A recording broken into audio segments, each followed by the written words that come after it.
அன்பார்ந்தவர்களே, என் வாழ்வில் வியானி என்ற தலைப்பில் ஒரு சில சிந்தனைகளை பகிர்ந்து கொள்ள விரும்புகின்றேன். புனித ஜான் மரிய வியானி 1786 ஆண்டு பிரான்ஸ் நாட்டில் உள்ள லயன்ஸ் அருகாமையில் உள்ள டார் டில்லி என்ற கிராமத்திலே பிறந்தவர்.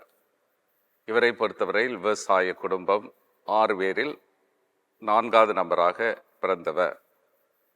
19 வயது வரை விவசாயத்திலே நிலத்திலே வேலை பார்த்தவர். அதனைத் தொடர்ந்து குறுமடத்திற்கு வர வேண்டும் என்ற ஆசையினால் அருகில் உள்ள பங்கு தந்தையிடம் குறிப்பிடுகின்றார். படிப்பில் சிறிது பின்தங்கியவராக இருந்தாலும் கடின முயற்சியினால், மாதா பக்தியினால் அந்த மறைமாவட்ட முதன்மை அருட்பணியாளர் இவருக்கு குறுப்பட்டம் கொடுப்பதற்கு ஏற்பாடு செய்திருந்தார்கள். 25வது வயதிலே குறுப்பட்டம் பெறுகின்றார்.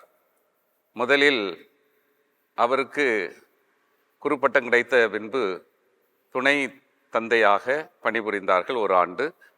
அதைத் தொடர்ந்து லயன்ஸ் அருகில் உள்ள ஆர்ட்ஸ் என்ற கிராமத்திலே பங்கு தந்தையாக பணி பொறுப்பை பெறுகின்றார். இவர் சென்ற நேரத்தில் மக்களுடைய ஒத்துழைப்பு இல்லை. அந்த மக்களுக்காக ஜெபிக்கின்றார். ஆர்வத்தோடு அந்த மக்களை சந்திக்கின்றார். ஒரு சில மாதங்களுக்குள்ளால் பலரும் ஆலயத்துக்கு வரக்கூடிய ஒரு நிலை. இவருடைய வாழ்விலிருந்து எனக்கு ரொம்ப பிடித்திருந்தது 2 முக்கியமான செயல்கள். ஒன்று, ஒப்புர அர்ச்சானத்தில் அதிக நேரம் ஒவ்வொரு நாளும் செலவு செய்யக்கூடியவர். 16 மணி நேரம் மக்களுக்காக செலவு செய்து பலரை கடவுளிடம் கொண்டு வந்தவர்.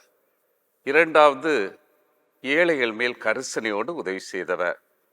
தேவ பராமரிப்பு என்ற ஒரு விடுதியை ஆரம்பித்து ஏழை எளியவர்களுக்கு உதவி செய்யக்கூடியவராக. குருக்கள் ஆண்டு 2009-10வது ஆண்டிலே இவருடைய இடத்திற்கு பிரான்ஸ் நாட்டில் ஆர்ட்ஸ் பகுதியில், குறிப்பாக இவர் பணி செய்த இடத்திற்கு செல்வதற்கு வாய்ப்பு, அங்கே தியானம் செய்வதற்கான ஒரு நல்ல சூழல், சிறப்பு அனுபவம் கிடைத்தது.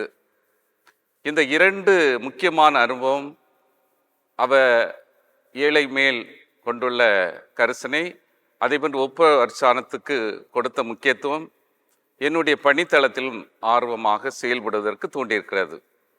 நான் பணியாற்றுகின்ற ஒவ்வொரு பங்கு பணித்தளத்திலும் ஏழைகளுக்கு தேவையான விதத்தில் உதவி செய்வதற்கு ஏற்பாடு செய்யப்படுகிறது.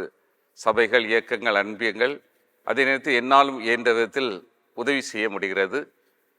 ஒப்புரவு அர்ச்சானம் தற்பொழுது அதிகமாக எண்ணிக்கையில் மக்கள் வராமல் இருந்தாலும் சில நேரங்களில் வருகின்றார்கள். ஆர்வத்தோடு கேட்டவுடன் அவர்களுக்காக நேரம் ஒதுக்கி செயல்பட முடிகிறது. ஆண்டுக்கு 3 முறை எல்லோரும் பங்கேற்பதற்கு வாய்ப்புகளும் வழங்கப்படுகின்றன.